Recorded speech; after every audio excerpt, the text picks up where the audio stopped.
Privet moi druzy.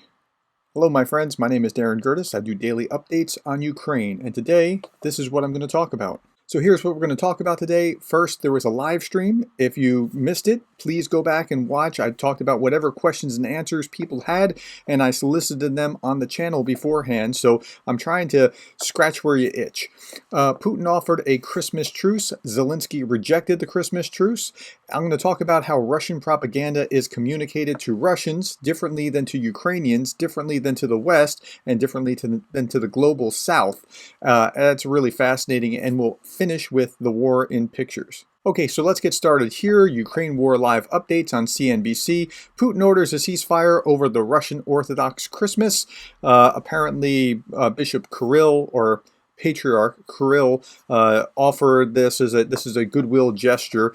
I don't know how much of a goodwill gesture it actually was. I think that there's something behind it because I just simply don't trust the Russians. And they've given us evidence and reasons not to trust them, from the cultural thing where they can lie and it's okay to lie as long as you're lying for a strategic purpose, all the way through everything that they've done through the war. I just don't trust it. Neither did Zelensky.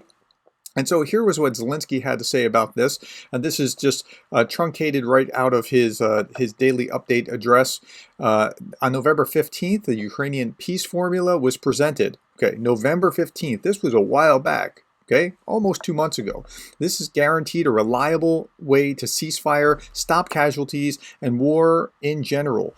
As of the morning of the same day, the number of Russian soldiers killed was 82,000. On December 12th, Russia received an offer to begin implementation of the peace formula with the withdrawal of occupation troops on Christmas Day. As of that day, the number of Russian dead soldiers was 95,000. So between December 15th and November 12th, by the Ukrainian count, there was another 13,000 killed. As of today, you have already lost almost 110,000 of your soldiers killed in this war. Now they want to use Christmas as a cover to at least briefly stop the advance of our guys in Donbass and bring equipment, ammunition, and mobilized men closer to our positions. What will this bring? Just another increase in the death toll. And he's right. So yesterday I talked about this and I said, so I have mixed emotions. To some degree, I'd like them to have a breather, but the other side gets a breather as well. And the other side of me just says, just pummel them, hit them harder, hit inside Russia. But you know, this was my emotions getting the better of me, right? But don't do that, because if you do that, then this gives Putin a reason to, say, well, see what they did on Christmas. But just keeping the status quo of just continuing the fight like normal wouldn't give him that excuse. And I think that's where he's going. He's splitting the difference.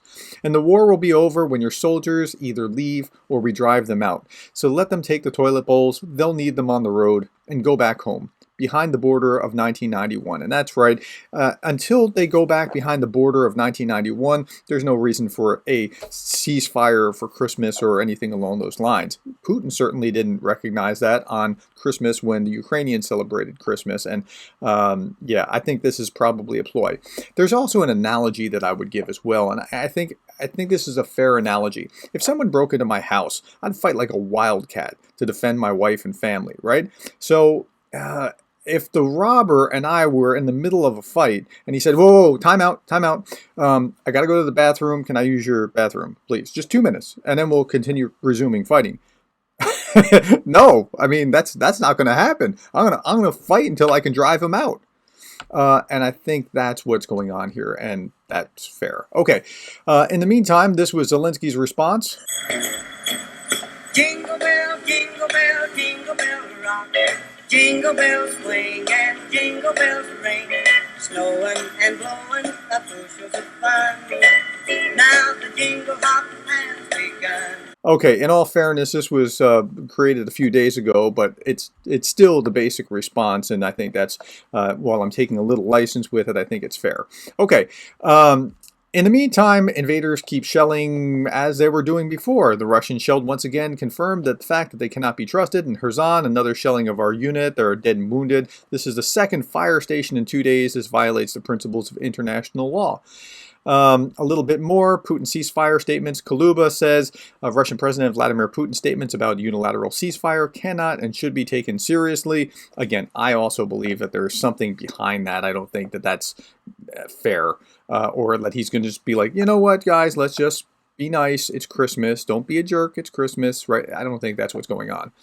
Reports of shelling, uneasy Kremlin, ceasefire takes effect in Ukraine. But here's what it said. Russian state television said the truth began being honored at noon on Moscow time along the entire line of contact in Ukraine. TASS said that Ukrainian forces had shelled Donetsk exactly at noon. Okay, so again, the Ukrainians are the bad guys according to this, and you'll see how Russian propaganda plays to the Ukrainians as opposed to how the Russians in just a little bit. Yeah, so that's where they played in their Russian state television. Joe Biden had an interesting line here. He said that Putin was just trying to find oxygen.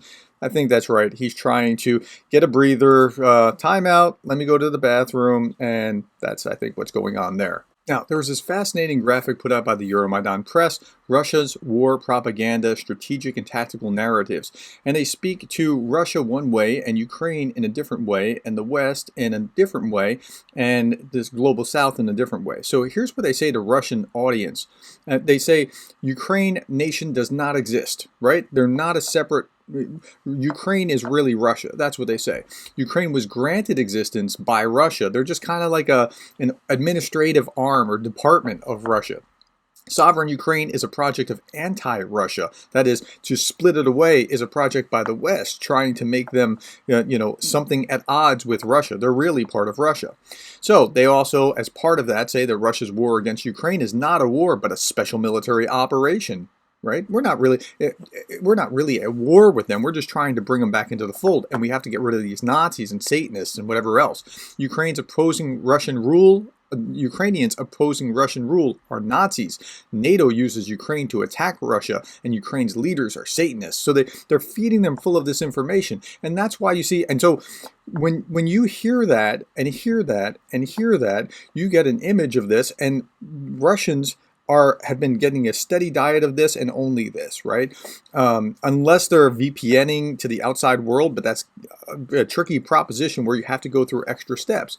And so there's a reason why Russians do stuff like this. This is one of the things, this is glory to Russia, Russian army, Russians, Russia-Ukraine war, special military operation, I stand with Russia, Wagner, PMC, whatever. Okay, and then you see videos like this, dancing on the American flag and on the Ukrainian flag. Look, if you just, and so when my friends tell me things like, well, you don't want to start a war with Russia, they're already mentally at odds with the United States. It does not matter. They're not going to like, oh, well, you're not supporting Ukraine. Oh, okay, you can be the good guys now. It's not like that. Okay, what do they say to Ukrainians? To your Ukrainian audience, they say something very different. Russians and Ukrainians are brotherly nations, or we're brothers. Ukraine is part of the Russian civilization. Remember the Kiev Rus? Ukraine can only be successful together with Russia. Like we have to work together. We're part of the same family. Ukraine's leadership betrays ordinary Ukrainians. That's what. See, it's just the administration, but you guys we love. It's just those guys we have to get rid of. The West will fight Russia to the last Ukrainian. I've heard that again and again. And then finally, the West is degenerate. So that's what they're telling the Ukrainians, which is very different than what they're telling the Russian audience. Now, what are they saying to the West? They're saying that Russia is a global power with a right to its own sphere of influence, and Ukraine belongs there. Right? So don't keep encroaching. Second, Ukraine as part of the West poses an existential threat to Russia. Well, they already have kind of an identity crisis or an inferiority complex, and they're always looking for ways to be the victim, which is really odd. Even as they're aggressing on Ukraine, they're still the victim. The West is using NATO to encircle Russia, and that is just part of the psyche. And they're trying to push that with all their might into Western channels so that a fifth column is created in each of these Western countries to split them off. The West attacks Russia because of Russophobia. Ukraine has immense Nazi problem, which they didn't have. If you go into Google Trends and look at Ukraine and Nazi and see where they first started talking about it, it was about January of this year. It wasn't talked about almost at all. It was like a flat line and then it spiked. Ukraine is very corrupt, cannot be part of the West, and then sanctions are very damaging. Okay, so That's what they say to the West. Now, what do they say to the global South, like Africa and Latin America? They say Russia is the leader of the global anti-imperialist and anti-colonial front. That's right. You want to stick it in the eye of the colonialists that did all this stuff to you, or to the Americans? We're your guy. The West is using Ukraine war to reclaim global domination, or Ukraine is part of the Russians' legitimate sphere of influence. So you understand, we're really just protecting what's ours. They would say things like Western support for Ukraine is driven by anti-Russian racism, and Ukraine endangers global food security, which they were trying to actually affect, but they were the ones causing the global food insecurity. Ukraine is developing biological weapons in secret US-funded biolabs. And probably the one that's not here but should be here is they always talk about how Russia never colonized. Well, they didn't in Africa. They just colonized their neighbors. So that's the way that this is approached. And if you understand how the Russians spread their propaganda to different audiences, a lot of things that you see make sense. Okay, a couple of pictures that I want to show you. I already showed you this video. I want to show you this. And as a professor, this just warms my heart. Reading even while you're in the foxhole wow. I got to give this guy some extra points. If you've enjoyed this video, give me a like. You can buy me a coffee, but please come back tomorrow. I want to end with this, and that is Daikyu za te shoki va Taki Ludina Yaki Boliviai za Ukrainiu. I hope I said that right. I was trying to say thank you for being the kind of person that cares about Ukraine. I'm not Ukrainian. I don't claim to be, but I appreciate and I support you.